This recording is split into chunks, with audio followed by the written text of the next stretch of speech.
Okay, ladies and gentlemen, boys and girls, today I will be reading you the lore book Ripples from Season of the Lost.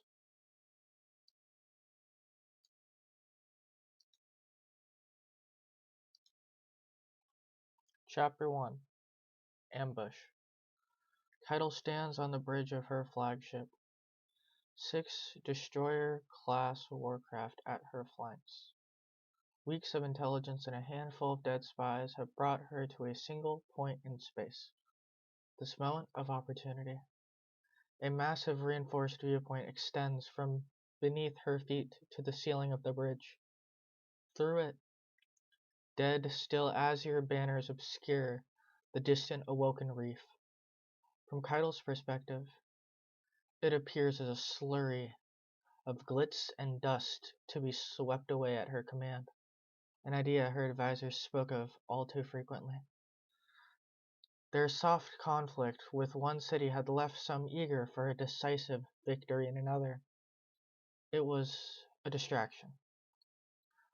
In the space between Keitel and the reef, just beyond the unmoving banners, Malachite licked wisp of intent tear open the space between her and the shimmering dust.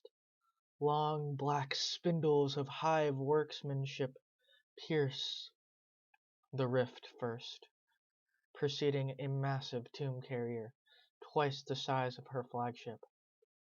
Keitel addresses her bridge officers. Wait until they are through and cannot flee.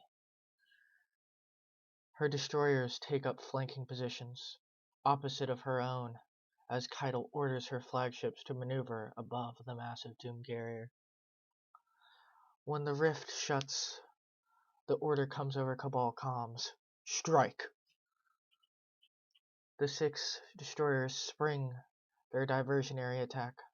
Keitel feels the pressure waves from their silent cannons wash over her as their shells detonate. Tomb Carrier and Cabal warcraft exchange a harrowing gauntlet of ordnance. The diversion is working. Point us straight at their midsection. Launch ballista crews, Keitel barks. Inform me when they've taken the bridge. Emerald flare wells in the tomb carrier's main gun, like a brewing cauldron lined with obsidian teeth. The barrel, a massive column of vertebrae from some leviathan creature, ignites with 10,000 hive runes.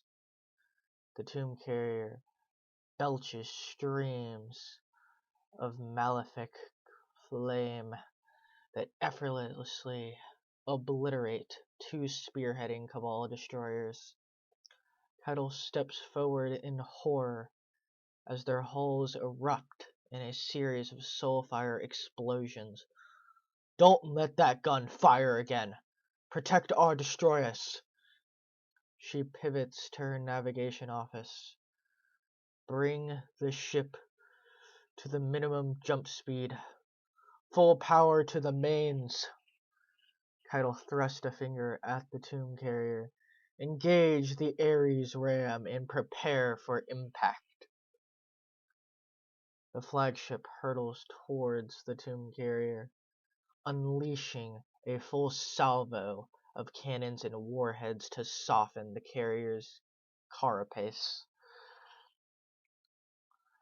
Keitel turns to the bridge crew legionary as the tomb carrier rapidly expands in the viewpoint behind her. Fetch my shield. On the other side of the reef, Queen Marasov watches through a dreaming city aperture as the battle unfolds on her borders. The inscrutable expression on her face twists with each distant explosion. Petra wishes the small tensing motions would give some indication of what her queen is thinking. Instead, she sees only the cold stare of one predator assessing the size and the strength of another. Petra looks to the knife Mara is idly toying with and notices a detail she hadn't before. A pair of kestrels etched into the blade, wings intertwined, linework so fine that she has to squint to recognize their silhouettes. Petra frowns. "My queen?" she asks, but Mara does not shift her attention from the battle. Cuddle's wargames will keep Xivu Arath occupied, while we focus on recovering our lost Techians, Mara says. She uses the point of the knife to trace the longest line along her palm. Neither will be able to launch a full-scale attack on the Dreaming City, while the other is at her throat. Savathun first? Ventures Petra. Mara's stoic facade cracks. She looks down at the blade, at the twin kestrels, and sees something in her own reflection that unsettles her. Savathun first, she agrees, sheathing the weapon so she doesn't have to think about it.